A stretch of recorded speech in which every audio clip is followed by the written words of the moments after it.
Bonsoir et bienvenue dans Itinéraire Bretagne, deuxième étape ce soir de notre balade sur le GR34, le sentier des douaniers, le sentier favori des Français qui fête cette année ses 50 ans d'existence. Nous sommes toujours dans le Finistère Nord, du côté de Plouguerneau, où nous avons croisé ce matin la route de randonneurs chargée de baliser le GR. Il est à peine 10 heures, mais Bernard, Joël, Jean-Yves et Françoise ont déjà enfilé leurs chaussures de rando. Direction la presqu'île de Castellar. Pour ces randonneurs aguerris, il ne s'agit pas seulement de marcher, ils sont chargés de repeindre si nécessaire les marques qui signalent le GR34, des marques blanches et rouges très reconnaissables. Quand c'est sur le chemin côtier comme ça, il y en a une tous les 500 mètres. Ouais. 100 mètres, allez 100 mètres à peu près. 100, 200 mètres. Ça vous occupe bien? Oui, ça occupe surtout au printemps, bien avant l'été, où on fait chacun un secteur. Et donc voilà. Dans le Finistère, le GR34 parcourt 891 km. Ce sont donc des milliers de marques qu'il faut apposer et entretenir. Les baliseurs effectuent aussi de menus travaux de débroussaillage notamment, les plus gros travaux étant confiés aux communes. Et là ne s'arrête pas toujours leur mission. Moi, il m'arrive aussi quand je balise ou que je me promène d'avoir un sac avec moi pour ramasser quelques déchets que je trouve sur mon chemin, quoi. Il y en a beaucoup? Il y en a de temps en temps, ouais. Dès qu'on approche des endroits, des plages ou des endroits assez touristiques, là on trouve de plus en plus.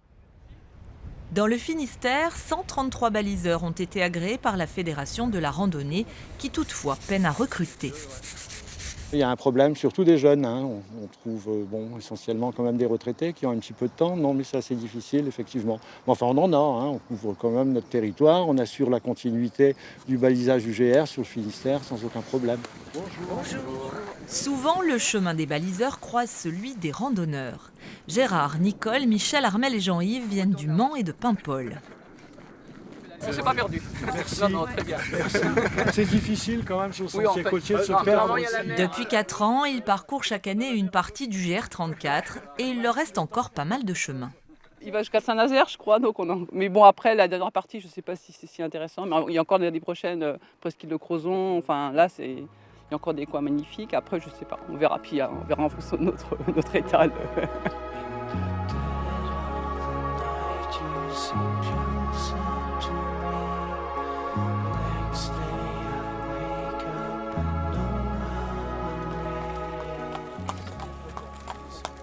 Voilà, et quand on est un petit peu fatigué de marcher sur le GR34, eh bien on peut toujours grimper dans la calèche de Gilbert qui propose des balades à Plouguerneau. Bonsoir Gilbert. Bonsoir Isabelle. Alors ce GR34, vous le connaissez bien et malgré les apparences, on y est en fait. Là, on est sur la route, mais c'est le GR34. Alors le GR34 sur Plouguerneau ne suit pas toujours le bord de côte.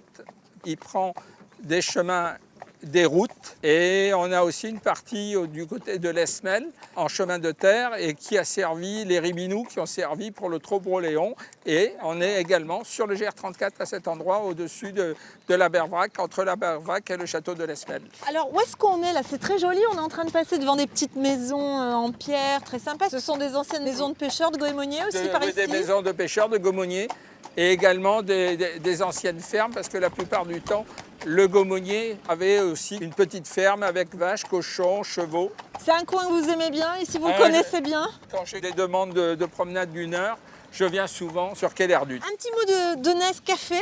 Ness, le cheval, c'est un cheval Henson, c'est-à-dire qu'il vient de la baie de Somme. Il vient de la baie de Somme. Que fait-il ici, ce cheval? Est-ce qu'il s'est bien acclimaté à la Bretagne? Oui, il s'est bien acclimaté à la Bretagne. Donc, les Henson, c'est la dernière race qui a été reconnue par les haras en France en 2003. Oui.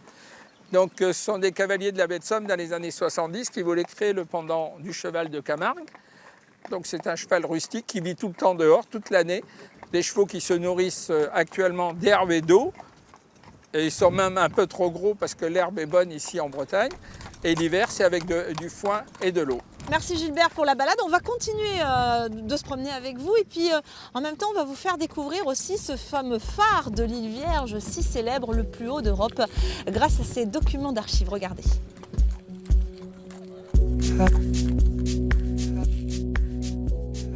C'est l'un des joyaux de la Bretagne. Perché sur son caillou, le phare de l'île Vierge domine l'entrée de la Bervrac de toute sa hauteur. Depuis 2010, il est automatisé, mais pendant plus d'un siècle, les gardiens se sont succédés entre ses murs. Depuis combien de temps ce phare existe-t-il? Il a été mis en service en 1902. La grande tour, hein. La petite date depuis 1843, vous voyez, mais elle est désaffectée actuellement. Sa hauteur est de 77 mètres au niveau des plus hautes mers. Vous comprenez? C'est ça qui sert pour la navigation. Oui. Alors sa portée, la portée du feu, qui est importante, est de 52 km.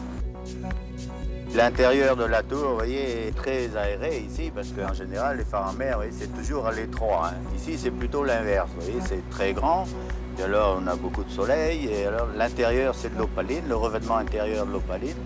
Il y a 365 marches en pierre, et alors quelques métalliques en supplément, ce qui fait un total de 397 marches pour atteindre le niveau du feu. La lampe qui alimente le feu alors fait 3 kW, vous voyez, et à travers les lentilles de Fresnel, vous savez, il nous donne une puissance de 3 millions de bougies. Aujourd'hui, le phare remplit toujours sa mission, guider les navires, mais il accueille aussi des centaines de touristes chaque année qui viennent en bateau ou à pied à marée basse découvrir un phare classé monument historique depuis 2011. Voilà, on termine cette balade sur le GR34 à Plouguerneau du côté de la Grève Blanche qui porte si bien son nom. Demain, nous serons un petit peu plus loin du côté de la Côte des Légendes. Très bonne soirée.